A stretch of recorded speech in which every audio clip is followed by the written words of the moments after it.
Suara saya terdengar ya? Bismillahirrahmanirrahim. Assalamualaikum warahmatullahi wabarakatuh. Selamat pagi menjelang siang. Salam sehat. Salam sejahtera bagi kita semua.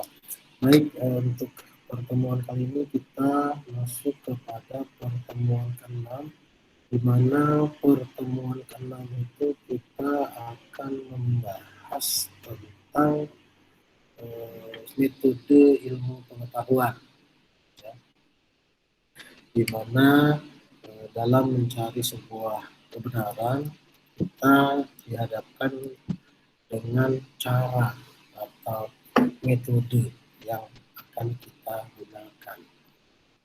Gitu. Ya. Suara saya terdengar dengan jelas ya?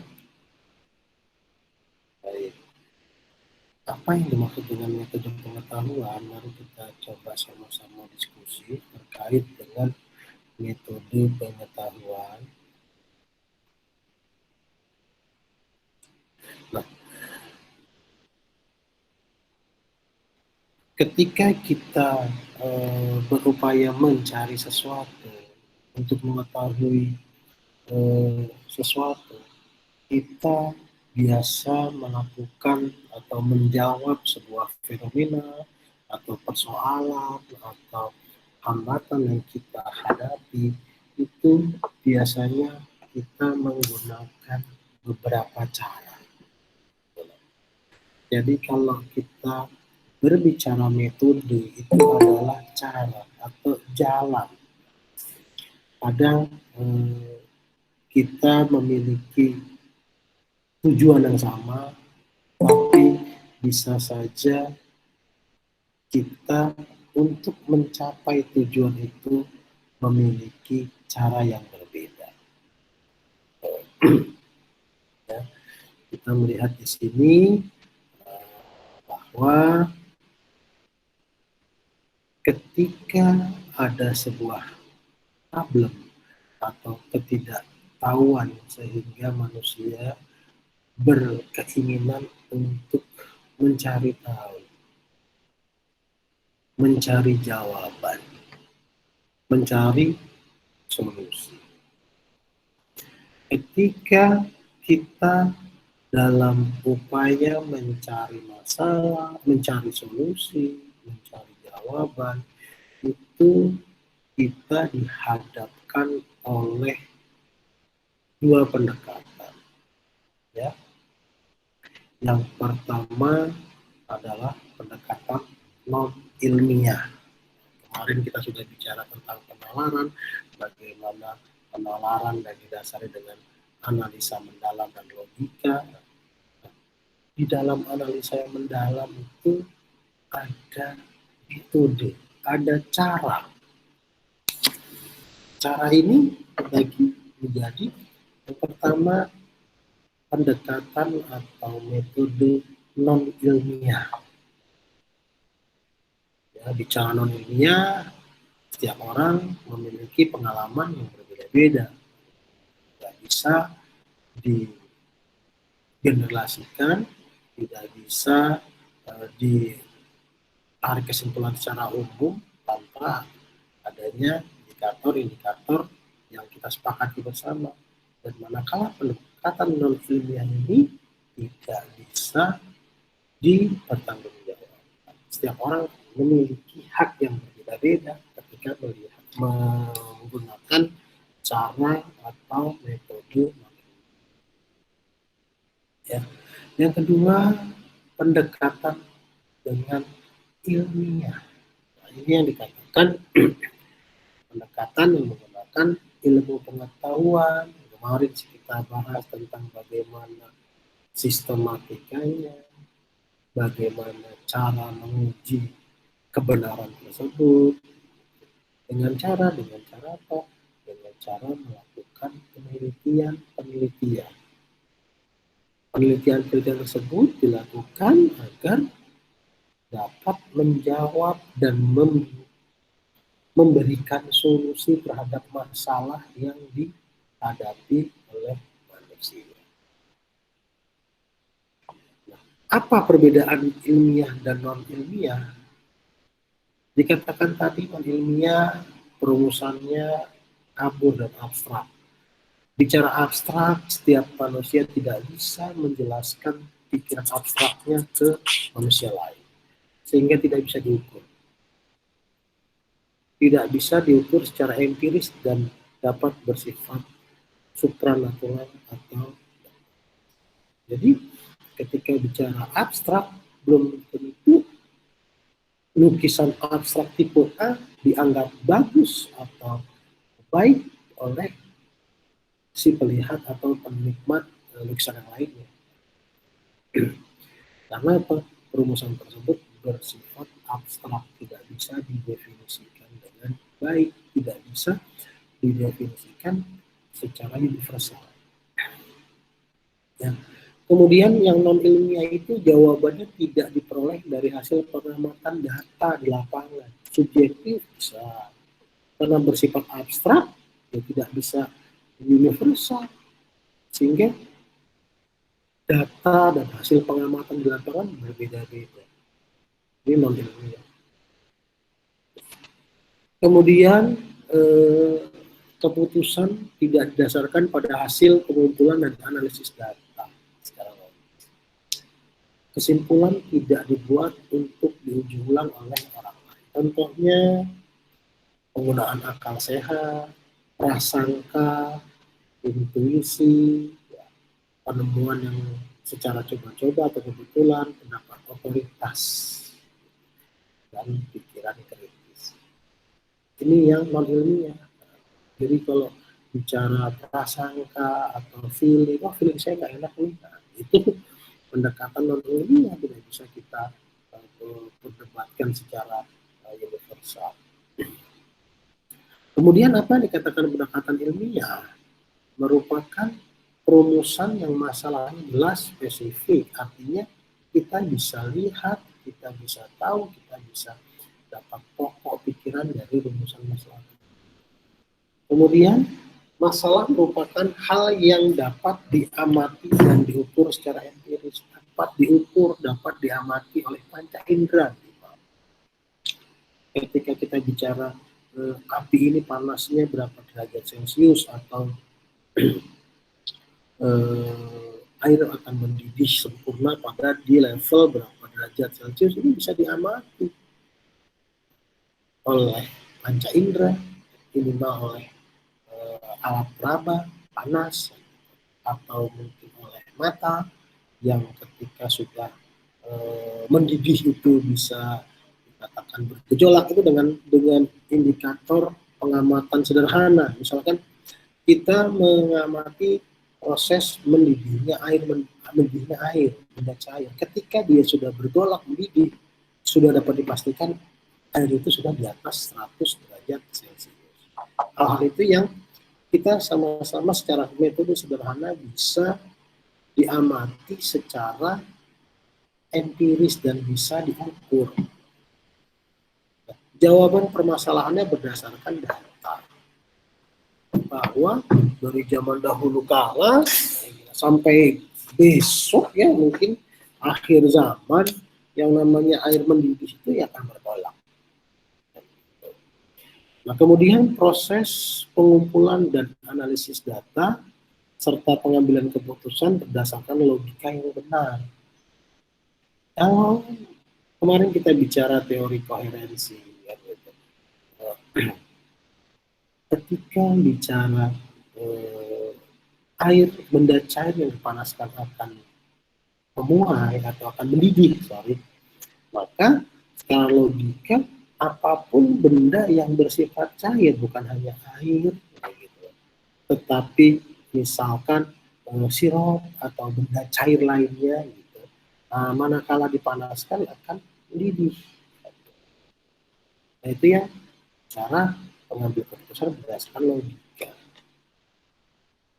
Kesimpulannya terbuka untuk diuji orang lain. Manakala suatu saat ke depan ada penelitian baru atau ada kejadian yang luar biasa sehingga titik didih air akan mengalami perubahan, manakala di daerah tropis, kan begitu, atau di daerah kutub akan mengalami perubahan titik didih air. Nah, itu siap terbuka untuk diuji orang lain, dan manakala hasil dari penelitian orang lain itu bisa dipertanggungjawabkan, ya itu kita harus bisa terima.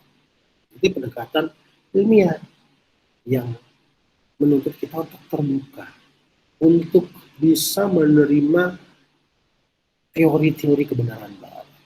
Kan dikatakan berfilsafat adalah upaya manusia untuk apa? Untuk mencari sebuah kebenaran. Karena kebenaran itu pada hakikatnya tidak pernah berhenti. Begitu. Ya. Misalnya vaksin COVID-19 sekarang yang produksi dari AstraZeneca atau produksi dari Sinovac itu dikatakan yang paling baik. Itu sebuah fakta kebenaran saat ini. Tetapi kita tidak tahu manakala ke depan di waktu yang masih akan datang akan ada penemuan dengan penggunaan metode ilmiah sehingga melahirkan vaksin-vaksin yang lebih baik, yang lebih manjur. Bisa saja dari KB Pharma, bisa saja dari Indofarma, yang produk-produk dari dalam. Nah, itu yang dikatakan pendekatan ilmiah. Ya, baik, di sini bisa dibedakan ya antara pendekatan ilmiah dan non ilmiah. Ada yang ingin ditanyakan?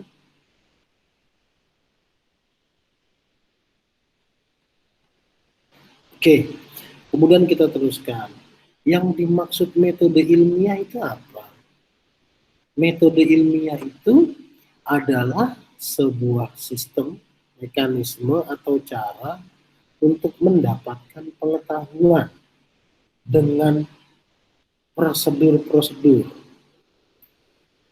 atau struktur logis yang merupakan sebuah tahapan-tahapan dalam menguji dan mencari, membuktikan apakah sebuah fakta di lapangan atau sebuah pemahaman itu dikatakan sebuah kebenaran. Nah, struktur logisnya terdiri dari kebutuhan objektif tadi. Kebutuhan kita objektif menyelesaikan atau mencari solusi dari sebuah masalah. Kemudian setelah kita melihat sebuah kebutuhan objektif, ya, rasionalnya seperti apa, baru kita rumuskan masalahnya itu dalam bentuk apa sih.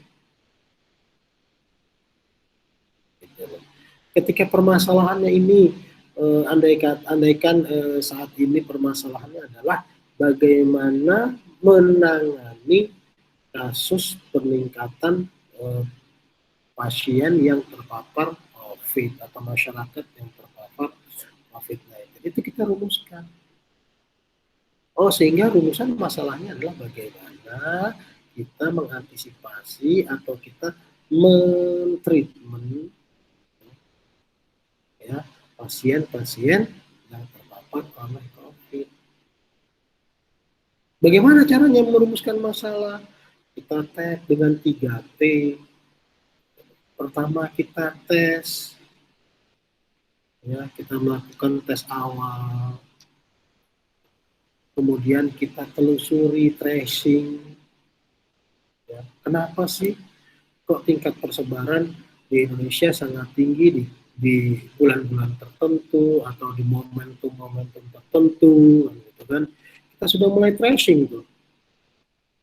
Oh, ternyata penyebaran pola penyebaran COVID-19 di Indonesia ketika bulan-bulan tertentu pada saat bertepatan dengan libur nasional yang sifatnya cuti bersama. Cuti bersama atau libur-libur nasional yang digabungkan antara weekend. Itu kita tracing. Sehingga kita bisa mengumpulkan teori-teori. Dalam proses tracing itu kita mengumpulkan teori-teori, merumuskan hipotesis, kesimpulan-kesimpulan sementara, kemudian mengumpulkan data-data informasi. Oh betul, ternyata di daerah A ketika diadakan cuti bersama, masyarakatnya cenderung untuk melakukan bepergian, migrasi, cenderung untuk berekreasi, cenderung untuk lebih aktivitas. Nah ini kita kumpulkan data-data. Dari semua data itu diolah sehingga menjadikan penarikan kesimpulan bahwa pergerakan peningkatan pasien COVID di Indonesia disebabkan oleh adanya cuti panjang misalnya, kemudian adanya momentum tertentu, sehingga ketika dari kesimpulan itu kita bisa memberikan treatment. Oh, cuti panjangnya disempitkan. Oh, kita harus memberikan kebijakan, harus melahirkan kebijakan untuk membatasi aktivitas dari kegiatan-kegiatan sosial masyarakat. Oh, kita harus membatasi aktivitas yang sifatnya publik. Nah, itu merupakan sebuah mekanisme atau cara untuk mendapatkan pengetahuan. Bagaimana sih cara kita menangani peningkatan pasien COVID? Salah satu contohnya. Nah, ini metode ilmiah dan metode non ilmiah. Jadi dikatakan pendekatan terhadap masalah non ilmiah intuitif, perasaan. Kita nggak bisa, aduh perasaan saya demam. Tapi kalau kita nggak tes atau minimal mengecek suhu tubuh kita, bagaimana kita tahu? Ya demam habis dari ruangan AC terus ke terik matahari, itu memang. Kemudian teorinya, kalau yang non ilmiah tidak bisa dipertanggungjawabkan, hanya bersifat debat kusir. Yang ilmiah jelas, operasional dan spesifik. Ya. Hipotesisnya tadi kita berikan contoh, ketika kita menggunakan metode non ilmiah, hipotesisnya tidak dapat dibuktikan. Karena apa?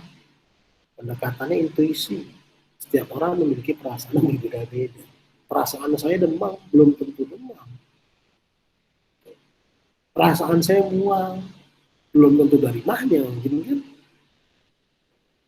Bisa jadi karena situasi dan kondisi tertentu memaksa dia untuk berpikir keras dan mengalami depresi, dia menjadi mual. Kalau kita bicara perasaan. Dan hipotesisnya ilmiah ini dapat dibuktikan. Observasi gejala tidak terkontrol, ya seadanya karena tidak punya platform. Saya bergerak dari mana, apa yang harus saya lakukan. Tetapi ketika bicara ilmiah, kita harus memiliki observasi yang sistematis dan terkontrol. Ketika kita bicara meneliti tentang peningkatan COVID-19, kita harus sistematis. Dari mananya peningkatannya? Dari aktivitasnya, dari kondisi geografisnya, dari mobilitasnya, dan lain sebagainya, dan terkontrol. Dari kita mengamati dari tahun kapan sampai tahun kapan. Alat ukur yang non ilmiah tidak terukur, karena bicara perasaan kita tidak tahu. Perasaan pedas kita nggak tahu. Setiap orang mendefinisikan pedas berbeda-beda. Tetapi manakala sudah dibebakukan dan dikatakan pedas itu manakala cabenya lebih dari 5, itu mungkin bisa dikatakan alat ukur yang akurat. Tapi kalau bicara perasaan belum tentu yang 5 cabai itu pedas. Gitu. Ada yang baru dapat 1 cabai sudah pedas. Aspek pengukuran yang non ilmiah itu tidak valid, ya, karena indikatornya juga tidak valid, maka pengukurannya juga pasti tidak valid. Berbeda dengan yang ilmiah, alat ukurnya jelas. Kemudian kontrol, non ilmiah tidak ada kontrol atau tidak ada indikator yang pengukuran yang jelas, sehingga kita tidak bisa mengontrol secara bersama-sama. Tetapi manakala di dalam metode ilmiah, kontrol ini bisa dilakukan setiap saat. Karena apa? Indikatornya jelas. Laporan hasil penelitian yang non ilmiah bias, objektif, kemudian yang ilmiah tidak bias dan objektif. Ya. Kemudian sikap peneliti tidak kritis menerima apa adanya yang non ilmiah, karena lebih pada intuitif. Pokoknya menurut perasaan saya, pokoknya menurut intuisi saya, tidak bisa dikatakan itu menerima sebuah kebenaran. Tetapi yang ilmiah, yang kritis, skeptis, dan mencari bukti. Manakala ada penyimpangan baru, peneliti akan terus mencari bukti-bukti baru. Untuk apa? Untuk mencari kebenaran. Maka dulu pernah dikatakan salah satu sumber daya tahan tubuh gitu ya, atau perkembangan pada anak gitu ya, pada saat yang lalu pernah kita berbondong-bondong bahwa tumbuh kembang anak itu lebih dipengaruhi pada omega 3, AHA dan DHA, kan begitu. Itu pada tahun berapa itu ya, mungkin ya dulu ya. Semua susu-susu untuk anak lebih mengedepankan tentang pentingnya AHA dan DHA untuk perkembangan tumbuh kembang anak. Ya. Kemudian dengan adanya penemuan baru, bukan hanya AHA dan DHA, tetapi juga perlu juga nih untuk melengkapi perkembangan tumbuh kembang anak,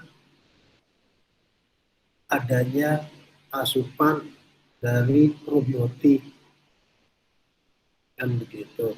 Jadi bukan hanya AHA dan DHA, ada juga probiotik.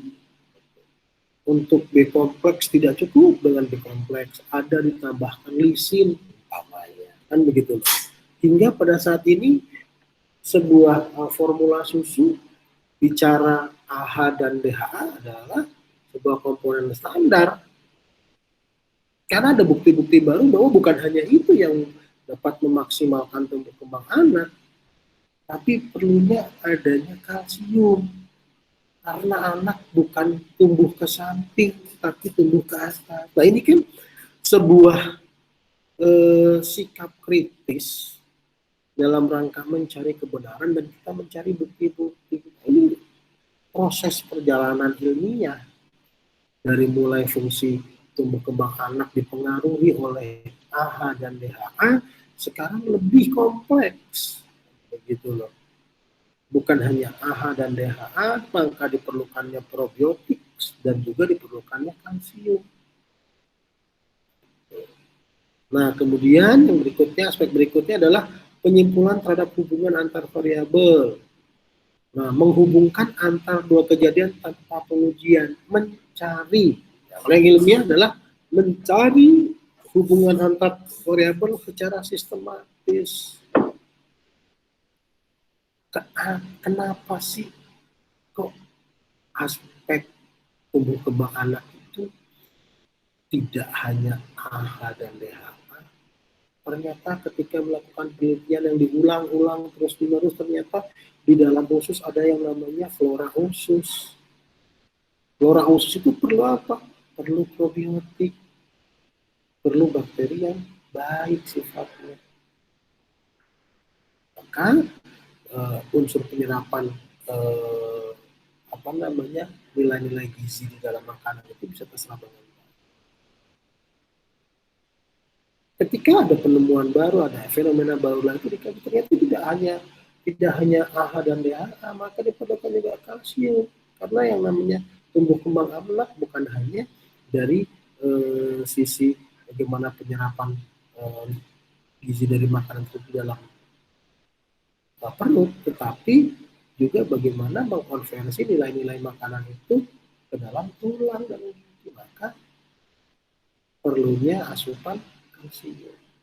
Nah, itu yang dikatakan aspek sifat penelitian di ilmiah dapat diulang-ulang berdasarkan hasil dari penelitian yang terdahulu.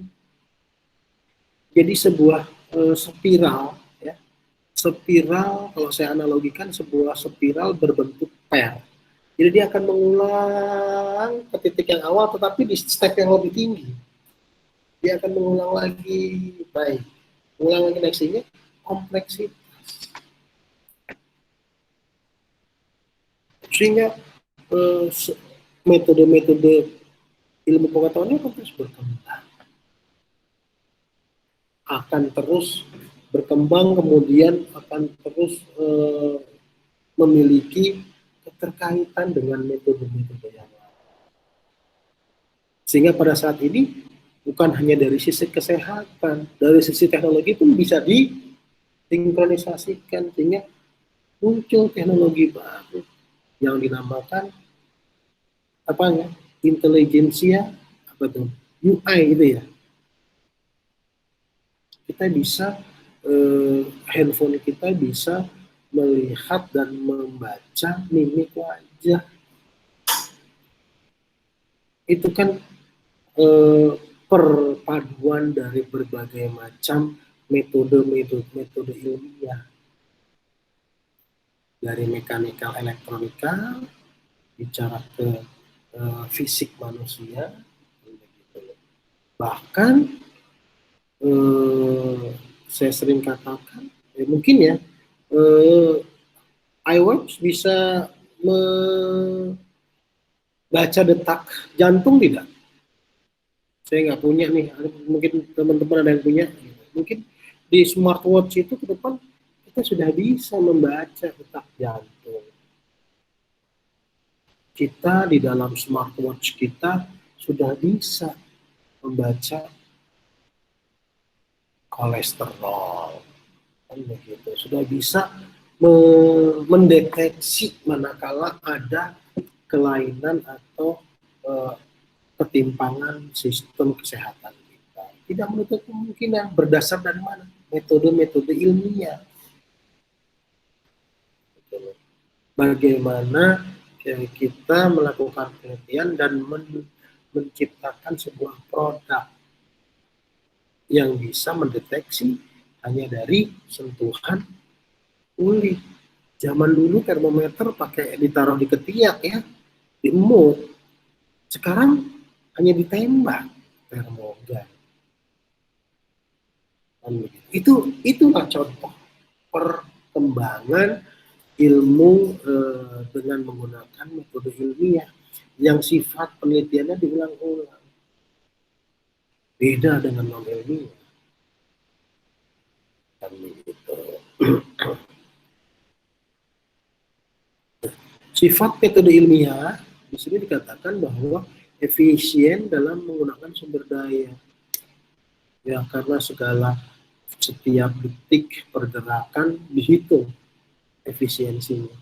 Penelitian ini akan menghasilkan manfaatnya seperti apa, kemudian estimasi sumber daya yang digunakan apa.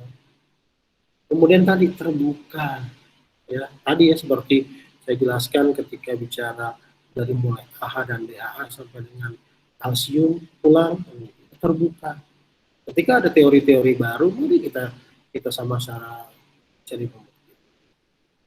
Kemudian teruji, prosedurnya logis dalam memperoleh keputusan. Yang berikutnya adalah pola pikir dalam metode ilmiah. Pola pikirnya ada dua. Yang pertama induktif dan yang kedua deduktif. Ya, ini teman-teman mungkin sudah familiar berbicara tentang induktif dan deduktif. Di mana induktif itu adalah sebuah pengambilan kesimpulan dari kasus yang bersifat khusus menjadi bersifat umum. Ya, dunia empirik induktif yang objektif dan berorientasi kepada fakta sebagaimana adanya. Nah, ini yang dikatakan pola pikir induktif. Bagaimana hal-hal yang khusus, yang detail menjadi bersifat umum. Jadi kalau dikatakan di sini misalkan ketika manfaat susu terhadap tumbuh kembang anak, kita melihat dari hal-hal yang khusus. Ternyata tumbuh kembang anak ini bisa dipengaruhi oleh berbagai macam variabel seperti tadi DHA, kemudian probiotik, dan kalsium. 3 unsur ini terdapat di dalam susu sebuah produk, susu X lah. Kita dapat ambil kesimpulan bahwa susu X tersebut penting untuk pertumbuhan dan tumbuh kembang dari anak. Yang mengambil kesimpulan dari yang khusus menjadi yang umum. Nah, kemudian yang deduktif adalah kebalikannya, di mana pengambilan kesimpulan dari yang umum menjadi hal yang khusus. Ya, dunia rasional deduktif adalah koheren, logis, dan sistematis dengan logika deduktif sebagai sendi pengikatnya. Sehingga kita bicara bahwa kita melihat yang umum dulu, baru kita fokuskan ke hal-hal yang kecil. Baik, sampai di sini ada yang ingin kita diskusikan, yang dapat kita diskusikan?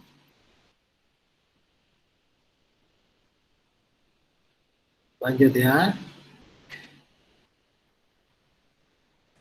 Lanjut, Pak. Baik. Yang berikutnya adalah tugas ilmu pengetahuan dan penelitian. Yang menjadi tugas utama ilmu pengetahuan dan penelitian adalah yang pertama adalah mencandra atau mengadakan deskripsi. Di sini dikatakan mengadakan deskripsi yang menjadi tugas ilmu pengetahuan dan penelitian adalah menggambarkan secara jelas dan cermat hal-hal yang dipersoalkan. Misalkan tadi kita akan meneliti peningkatan penderita COVID-19. Nah, kita bisa dengan menggunakan ilmu pengetahuan dan penelitian, kita bisa menggambarkan secara jelas dan cermat bagaimana asal mula terjangkitnya virus ini, dan kita bisa memetakan secara detail di Indonesia dari awal mulai tersebarnya atau terpaparnya virus ini dari geografis misalkan. Kita bisa petakan, kita bisa dengan menggunakan ilmu pengetahuan dan penelitian kita bisa petakan. Oh, di Indonesia mulai masuk di bulan Januari 2020, awal pertama kali ditemukan di kota X umpamanya. Kemudian dalam waktu sekian hari ternyata persebaran itu sangat cepat di kota tersebut, dan kota penyangga kedua yang menyumbang dan mengkontribusikan tingkat penularan itu di kota B. Nah, ini kita bisa menggambarkan, menjelaskan persebaran dari virus COVID-19, atau mungkin yang terbaru, virus yang terbaru ini bagaimana masuknya. Nah, ini kita bisa menggambar. Kemudian selain kita mendeskripsikan, menggambarkan, kita juga menjelaskan, menerangkan kondisi-kondisi yang mendasari terjadinya peristiwa-peristiwa. Kenapa sih kok bisa begitu cepat persebaran virus ini? Apa sih gejala-gejalanya? Fenomenanya seperti apa? Dikaitkan dengan berbagai aspek. Bukan dari aspek kesehatan saja, mungkin juga dipengaruhi oleh aspek sosial. Kenapa orang Indonesia lebih suka jalan-jalan, berlibur, piknik, Kalau nggak piknik pusing dia. Kalau nggak makan di angkringan, kalau malam dia merasa ada yang hilang. Karena apa? Orang Indonesia itu lebih suka silaturahim, lebih suka kumpul-kumpul. Atau mungkin juga kebudayaan, kalau mau menggunakan masker kayaknya jadi susah nafas di awal-awal ya, kita sempat temukan ya gitulah. Saya lebih baik tidak menggunakan masker, sebab kalau menggunakan masker itu sesek kan begitu loh. Di awal-awal kita melihat oke, di perkantoran kita bisa, di pertokoan kita bisa batasi itu, kita bisa edukasi itu dengan masker. Tetapi coba kalian lihat ya, teman-teman lihat di pasar induk, awal-awal sangat sulit untuk menerima menggunakan masker. Karena apa? Ini nggak mungkin manggul beras 1 karung pakai masker, kenapa? Nah itu kan kita harus menjelaskan. Ini tugas dari pengetahuan dan penelitian, bagaimana kita bisa menerangkan, mengeksplain kondisi-kondisi yang mendasari terjadinya peristiwa. Kemudian setelah menerangkan baru kita menciptakan teori. Apa teori? Sekarang ada teorinya dengan 4M. Itu pun ada perubahan, tadinya 3M, sekarang 4M. Mencari atau merumuskan hukum-hukum mengenai hubungan antara kondisi yang satu dengan yang lain atau hubungan peristiwa yang satu dengan yang lain, sehingga kita menyimpulkan sebuah teori. Maka COVID-19 bukan hanya kita perangi, tapi bagaimana kita menyikapi, tata laksana. Kita nggak mungkin ini untuk mengcounter masuknya COVID-19, tapi bagaimana kita bisa mentata laksanai dengan sebutan apa yang sering kita dengar adalah new normal. Seringkali orang melihat sekarang new normal itu ya hal yang baru. Dianggapnya sudah setahun COVID sudah tidak ada, kita normal. New normal itu ya kita menyikapi COVID-19 ini dengan berbagai macam strategi menyikapinya. Dengan salah satunya dengan upaya 4M itu. Dengan vaksin dan seterusnya. Kemudian yang berikutnya membuat prediksi. Nah, ini kita bisa memprediksikan. Kalau dengan kondisi seperti ini, ya, membuat ramalan, estimasi dan proyeksi mengenai peristiwa-peristiwa yang akan terjadi atau gejala-gejala yang akan muncul. Dengan kondisi seperti ini, dengan menggunakan pengetahuan dan penelitian, kita bisa mengestimasi kapan kampus bisa dibuka untuk tatap muka, kapan sekolah-sekolah akan melakukan tatap muka. Walaupun dengan kondisi seperti ini tatap muka harus dilakukan, maka harus diperlukan antisipasi seperti apa. Apakah di setiap kelas diberikan 1 wastafel atau di setiap meja harus diberikan hand sanitizer. Itu kan rangkaian dari mulai deskripsi, eksplanasi, menyusun teori, sehingga kita membuat prediksi. Apakah setiap 1 hari atau 2 hari sekali didesinfektan kelasnya? Untuk apa? Untuk memprediksi, meramalkan bahwa ketika selama di bulan Juni yang akan datang, kita seluruh satuan-satuan pendidikan dari kampus mendesinfektan secara massal. Kan begitu. Kemudian juga memberikan vaksin secara massal, secara bersamaan. Maka diharapkan di tahun akademik yang akan datang di bulan Agustus, kita sudah bisa melakukan tatap muka. Itu adalah salah satu tugas pengetahuan dan penelitian dalam membuat prediksi. Dengan berbagai macam hasil data-data yang diuji validitasnya, kita dapat memprediksikan, oke, kita siap. Jangankan tatap muka di bulan Agustus. Di bulan Mei, kita mudik bersama siap. Pahamnya seperti itu. Dengan catatan teori-teori yang dihasilkan bahwa vaksin sudah selesai, umpamanya kita desinfektan secara massal semua layanan transportasi dan moda-moda transportasi, kita harus menggunakan protokol kesehatan yang ketat. Nah, yang berikutnya, selain membuat prediksi dan peramalan, kita juga bisa melakukan pengendalian. Melakukan tindakan guna memonitor peristiwa-peristiwa yang bergejala. Misal, gitu. Ketika kita berlanjut ya, ketika kita mengeluarkan kebijakan, misalkan adanya tatap muka di Toraja Baru, dan misalkan nanti ketika libur Lebaran itu diperbolehkan untuk mudik, kita harus lakukan antisipasi pengendalian.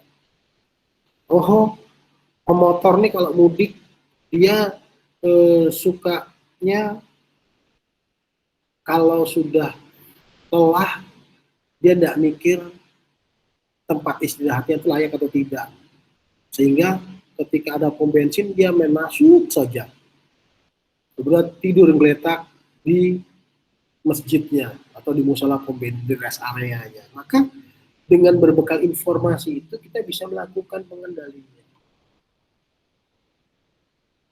Ya, kita susun teorinya, kita buat prediksi, kita buatkan pemotor manakala rest area istirahat harus tetap jaga jarak, atau misalkan di tempat-tempat umum, di musola, masjid, SPBU diberikan tempat untuk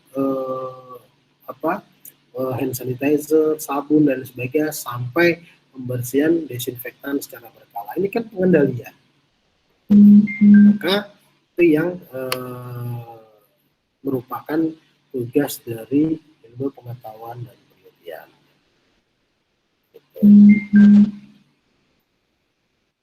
Baik, sebentar. Kemudian berikutnya adalah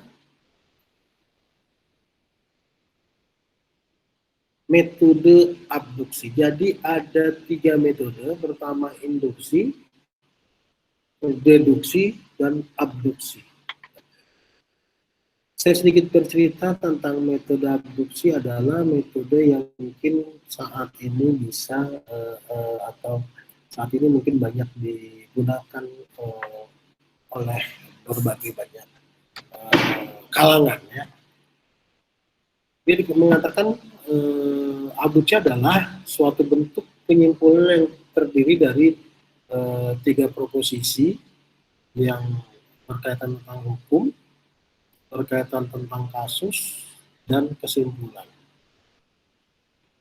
Pada adopsi, hukum, kasus, dan kesimpulan dibentuk dalam satu silogisme hipotesis yang terdiri dari premis mayor, minor, dan kesimpulan.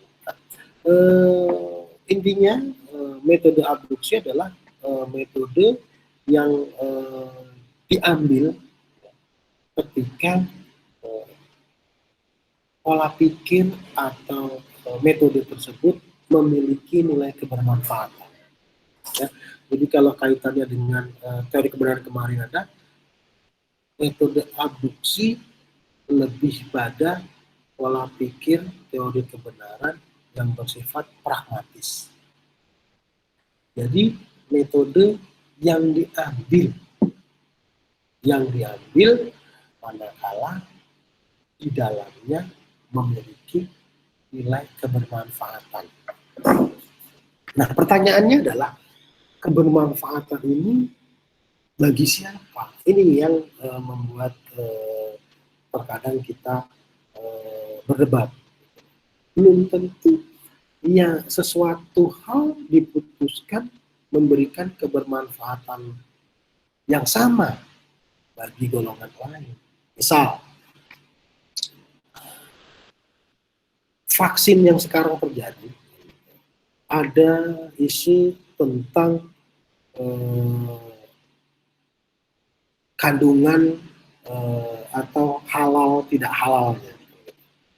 Nah, ini akan menjadi metode abduksi manakala kita melihat kandungan dari babi itu memiliki kebermanfaatan, sehingga mengesampingkan nilai-nilai atau prinsip-prinsip atau hukum-hukum halal haram. Nah, itu yang dikatakan metode abduksi. Jadi melihat kebermanfaatan. Yang menjadi menarik, kebermanfaatan itu apakah bisa bersifat universal? Tidak semuanya. Vaksin dikatakan haram, maka bagi umat muslim yang tidak memiliki nilai kebermanfaatan. Tapi sebaliknya bagi non muslim itu memberikan nilai kebermanfaatan. Ini yang dikatakan menjadi persoalan dalam metode adopsi. Nah, yang berikutnya adalah metode menjadi sebuah kerangka dasar ya, dalam kegiatan penelitian. Dalam kegiatan penelitian, di mana ketiga elemen tersebut memiliki keterkaitan. Jadi antara ilmu pengetahuan, kemudian penelitian, kemudian metode ilmiah, itu tiga sumbu yang saling terkait. Jadi ilmu pengetahuan tidak terlepas dari sebuah penelitian. Penelitian pun tidak mungkin bisa valid manakala tidak menggunakan metode ilmiah.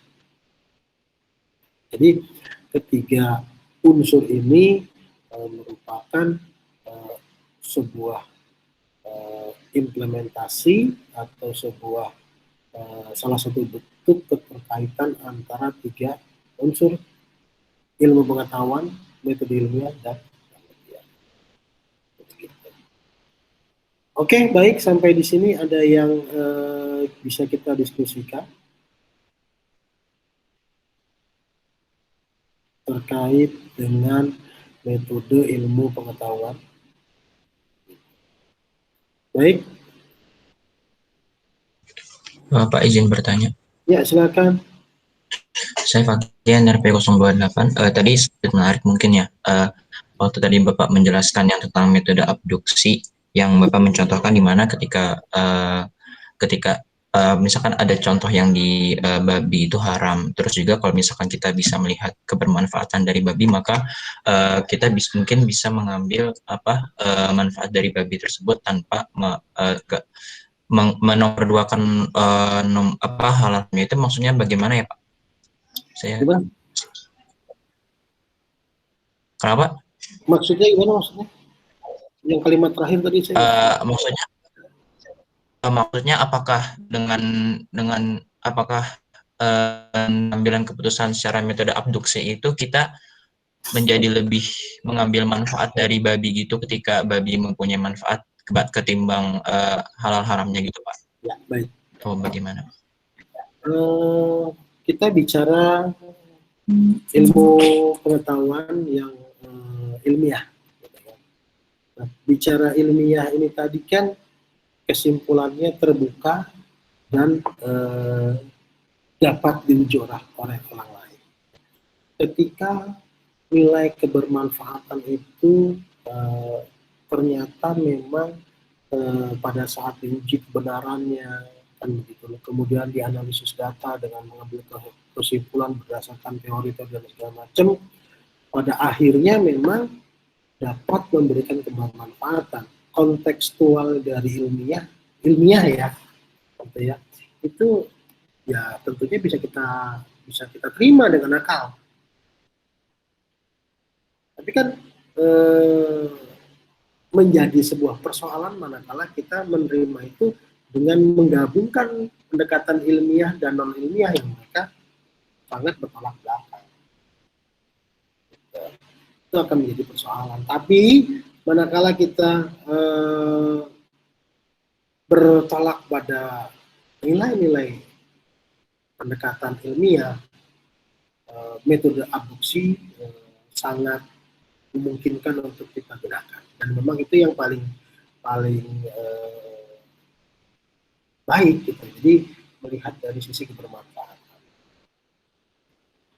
Nah, ini bicara kebermanfaatan ini kan bukan sebuah kebenaran yang mutlak ya Fakih. Misal dulu ketika melihat bulan kan gitu kan. Bulan merupakan sebuah satelit yang sangat indah dan lain sebagainya. Ya, dianggap sebagai salah satu tempat kehidupan baru bagi manusia. Itu kebenaran pada saat itu. Tetapi ketika berkembang, ya penelitian berkembang, bukan bulan, ternyata Mars. Maka kita mengembangkan bukan di bulan, di Mars. Itu kan nilai abduksinya, metode abduksi terlihat sekali kan. Ketika kita melihat kebermanfaatan bulan dengan Mars, itu ternyata lebih memungkinkan memberikan dampak yang baik bagi kelangsungan hidup kita di planet Mars, maka berubah teori kebenarannya. Jadi kontekstualnya ketika bicara ilmiah, metode abduksi ini sangat bisa diterima. Tapi manakala kita sudah campurkan dengan non ilmiah, yang saya katakan tadi, adanya intuisi, adanya keyakinan, nggak bisa. Contoh, misalkan konteksnya kita sedang di hutan, kita sedang makan, kita lapar, yang ada adalah babi, maka kita diperbolehkan kan untuk memakan babi. Konteksnya bertahan hidup, abduksi juga itu. Tapi kalau kita bicara tadi non ilmiah, aduh keyakinan saya babi haram dan lain sebagainya, sebabnya itu kan bicara intuisi, bicara hal lain di luar dari akal. Yang kemarin saya sampaikan ada 3 unsur ya, akal, ada hati, ada iman. Kita bicara dari sisi gitu ya. Fatih, terima kasih ya Fatih. Ya, baik, terima kasih banyak Pak atas jawabannya. Baik, ada lagi teman-teman?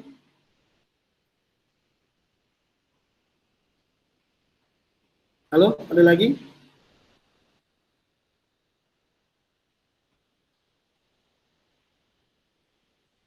Baik, kalau tidak ada, cukup sekian ya sampai di sini perkuliahan kita. Ya, teman-teman yang bisa mengisi absen ada di deskripsi, sudah saya sampaikan ya, sudah terisi semua absennya atau bagaimana? Daftar hadir sudah ada 43 orang. Baik, kemudian kita akan melaksanakan perkuliahan lagi minggu depan. Mudah-mudahan Allah Tuhan Yang Maha Esa memberikan kemudahan dalam rangka kita melaksanakan usaha untuk meningkatkan ilmu, mencari ilmu, meningkatkan kualitas kita. Semoga Allah meridhoi dan memberikan kemudahan. Kemudian juga kita semua selalu diberikan kesehatan buat orang-orang yang terdekat dan tersayang bagi kita, juga diberikan kesehatan ya, dan kita insya Allah bisa mampu keluar dari ujian kondisi seperti ini ya, sehingga bangsa Indonesia juga bisa kembali lagi seperti semula ya. Kita bisa bersilaturahim, kita bisa bertatap. Baik, kalau tidak ada, saya ucapkan terima kasih dan mohon maaf juga manakala dalam penyampaian ada beberapa hal yang mungkin belum update atau ada beberapa hal yang tidak berkenan, mohon dimaafkan ya. Saya akhiri pada bulan ini dengan Assalamualaikum warahmatullahi wabarakatuh.